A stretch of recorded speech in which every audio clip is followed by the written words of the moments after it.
Hello，大家好，歡迎嚟到好房中心頻道，我係 Ava。咁啊，依家咧我就嚟到咗西區嘅華潤人行公園四季嘅一期小區入邊。咁啊，今期咧就主要同大家介紹下呢個樓盤嘅一期。呢邊一期咧就喺度做緊清貨，現時就有雙11嘅優惠活動，可以講係勁筍嘅。咁啊，單價低至10900起。對比之前就勁散咗68萬，依家仲會有呢個低首付嘅政策，首期低至4萬起咧就可以買到由央企開發嘅咁有品質嘅精裝現樓啦。同時仲有一啲優惠禮包嘅贈送，送12個月嘅物業管理費、家電3件套、6萬蚊嘅車位抵用券，加5萬蚊咧就可以送一個產權車位。咁呢個樓盤咧就係市區入邊一直以嚟都係一個熱門嘅紅盤嚟嘅，熱度都係非常之高嘅。咁啊，主要在於佢個地段、周邊配套、樓盤品質、佢嘅小區綠化同埋後期嘅物業，包括佢嘅性價比都非常之唔錯㗎嚇。咁呢個樓盤所在嘅位置咧就係西區嘅彩虹片區。咁啊，彩虹片區咧係西區一個新區嚟嘅，即係周邊嘅城市面貌都非常之好嘅嚇。咁啊，周邊一啲小區啊屋苑咧都係比較新嘅。咁而且咧佢個配套係已經齊全同埋成熟。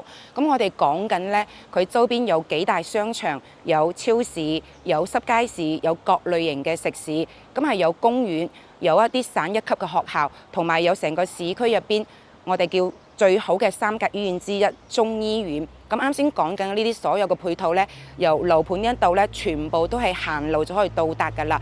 相當於我哋買呢一邊嘅話，就係即買可以即享受呢啲配套嘅，係非常之唔錯嘅嚇。咁啊，除此之外呢，呢度行出去仲有呢個直通巴永東，咁就方便翻我哋嘅香港朋友仔呢，就翻香港嘅。自己揸車嘅話呢，呢度5分鐘就可以上高速啦。再唔係呢，我哋 call 車10分鐘以內就可以到呢一個輕軌同埋呢個高鐵，咁就方便翻我哋到廣州啊、深圳啊，就換乘翻呢個地鐵翻去我哋嘅香港嘅。即係總嘅嚟講，呢邊交通、商業、生活等等配套已經係齊全咗，係同埋係成熟嘅嚇。咁而且咧，大家可以見到咧，依家我喺佢個小區入邊咧，佢成個小區個綠化係做得非常之靚嘅。大家望過去，咁佢個綠化率咧係比較高，有30%幾嘅。新加坡嘅園林，咁而且呢一個小區呢，業主收樓已經係接近有2年㗎啦，但可以見到佢成個小區嘅我哋啲綠植，咁啊包括佢嘅道路嘅衛生清潔方面都係做得非常之唔錯嘅，維護得非常之好，咁亦都顯示到呢，佢個後期嘅物業，佢係人行自己嘅物業嚟嘅，亦都係維護得非常之唔錯嘅，再加上現時呢，佢個價錢呢，可以講係對比以前就係我哋叫做腰斬咗一半都有㗎啦。單價低至10000幾起就 OK 㗎啦。咁啊，現時佢一期呢一邊嘅話咧，在售嘅清緊貨嘅單位就有呢個90方同埋呢個105方，都做咗呢個3房，有2個衛生間嘅，咁就精裝現樓。咁 OK， 依家事不宜遲，我帶大家上去睇下佢個示範單位。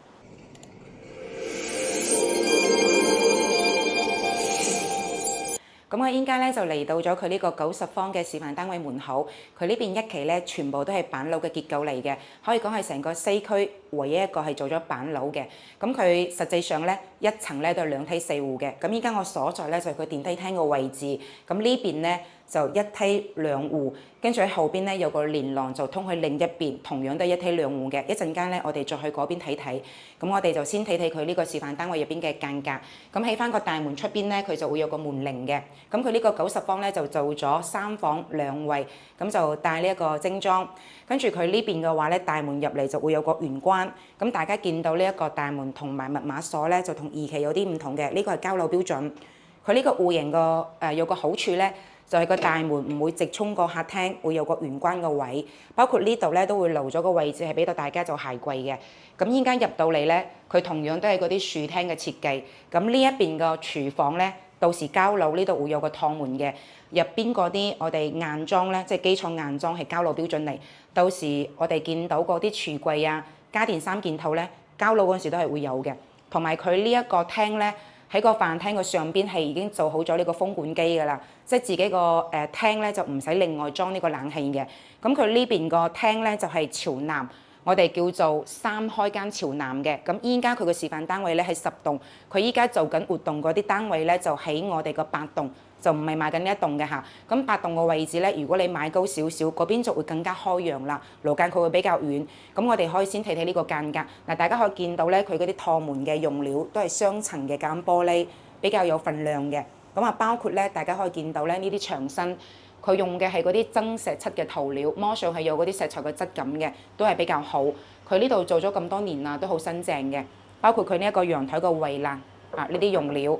咁依家我哋就喺2樓個高度，咁啊到時去翻8棟嗰邊買高一啲咧就好開揚噶啦。咁呢邊咧就係佢個生活區，我哋可以入去睇睇佢個休息區嘅。咁啊，因為佢係板樓嘅結構，相對嚟講可能就公攤稍微大咗少少，但係佢個私密性又會好啲咯。咁嚟到呢邊咧，佢有2間房係朝南嘅，呢間房咧就方方正正，到時靠牆呢度可以做翻個衣櫃。呢個係其中一間房，嚟到呢一個位置咧就係佢嘅客位啦。咁啊，啱先嘅廚房同埋呢一個客位咧，到時望翻出去出邊咧就會有個連廊嘅，一陣間帶大家去睇一睇。跟住衞生間過嚟呢個位置咧，呢間房咧就送咗一半嘅面積。咁呢間房咧就會有啲細，即係我哋可以攞嚟做書房啊、衣帽間啊，咁又或者係做個客房，就擺張細啲嘅床，咁都 OK 嘅。咁呢一間房望翻出去都係連廊嗰邊。咁最後咧就嚟到呢個主人房。咁呢個主人房咧就係有個套間嘅，即係有個衞生間。咁你見到呢個衞生間咧都係交樓標準嚟嘅。佢入邊嗰啲用料都比較好，即係呢邊嘅發展商咧，佢個用料咧基本上都係啲品牌嚟嘅。包括啱先見到衞生間入邊嗰啲潔具咧，用嘅都有啲 Total 嗰啲潔具嚟嘅。咁依家佢個主人房入邊同樣都係方方正正，到時靠牆做翻個衣櫃咧，呢度同樣都可以做到3邊落床嘅。咁就主人房朝翻南邊，3開間朝南，咁就 OK 啦。其實總體嚟講咧，佢呢個戶型咧就方方正正，冇啲咩特別大嘅亮點。佢就勝在咧，佢板樓啲屋咧一字排開，就唔會話你個陽台望到人哋個隔離屋。咁啊，我哋去背後帶大家睇睇個連廊嘅位置。咁就由呢個位置咧，呢個係安全門嚟嘅，跟住行翻過嚟呢個位置，大家可以睇到，因為個板樓嘅原因，咁佢就背後咧會有條連廊，就通翻去對面，對面嗰度同樣都一梯兩戶嘅。咁依家大家可以見到咧，喺我個前邊呢一度咧，中間呢2戶就係90平方嘅。2戶都係90平方，間隔一樣就鏡像咗。咁由右手邊開始睇起，咁呢一個4窗咧就啱先廚房，即係90方廚房嘅窗，呢邊就係佢個客位嘅窗，過嚟咧就係嗰間4房嘅窗嚟嘅。咁啊，依家見到2樓咧就有個平台，由2樓以上嗰啲咧佢就架空咗嘅，就冇呢個平台，就唔需要話擔心呢一個安全性嘅問題。咁啊，當然咧，如果你哋話你哋房間望出嚟有個連廊，你擔心私密性咧，咁我又覺得可能就問題不大，因為始終可能好多時候啲人嘅生活習慣就翻到屋企，好少會真係出到嚟呢一個連廊呢度活動嘅。再加上咧，如果你住呢一邊嘅話，你就直接搭電梯上到嚟呢一邊啦。咁如果你係住另一邊嘅話，你就喺嗰邊搭電梯啦。可能真正用到呢條連廊嘅機會係比較少嘅。咁就睇翻你哋自己係點樣先去考量。你哋如果係接受得到呢個位置嘅話，係覺得 OK 嘅話，咁現時佢呢邊嘅單位做緊清貨，咁啊價錢對比以前咧就真係平咗好多嘅。咁啊 OK，咁依家事不宜遲，我帶大家去睇埋另一個105方嘅示範單位。咁依家咧我就準備帶大家去睇下佢105方嘅示範單位。咁喺我嘅左手邊咧就係佢1期小區嘅游泳池。咁佢呢個游泳池咧就可以講係喺翻小區嘅中心位嘅啦。咁啊除咗有呢個游泳池之外咧，佢露天咧仲會有一啲跑步徑啊、小朋友嘅兒童遊樂區啊等等設施嘅。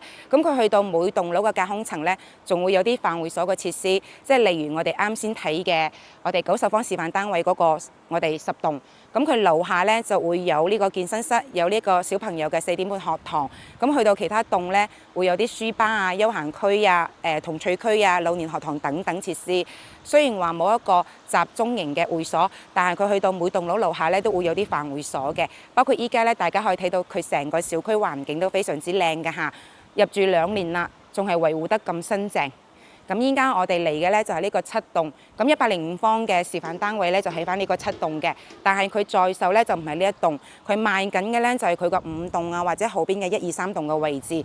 咁依家我哋就上去睇睇佢嘅示範單位，而且大家可以睇到咧，佢呢個架空層嘅樓底都係比較高嘅嚇，有差唔多成6米，咁就比較大氣，同埋南北通。就好舒服通風，包括見到啲天花啊、牆身呢啲用料都比較好。佢個牆身呢度用嘅咧就係佢個石材啦，咁就同樣都係板樓結構嘅。佢就2梯4，但係咧佢就分開咗。嗱，好似呢邊咧就 B 梯，嗰邊咧就係佢嘅 A 梯啦。咁我哋就由個 B 梯上去睇睇佢105嘅間隔。咁依家我就嚟到咗佢105方示範單位嘅門口。咁佢呢個105方咧，同我哋啱先睇嘅90方其實係比較接近嘅，個間隔比較接近。咁啊，同樣都係3房2個衛生間，就每個空間都會大咗，相當於係啱先90方嘅放大版。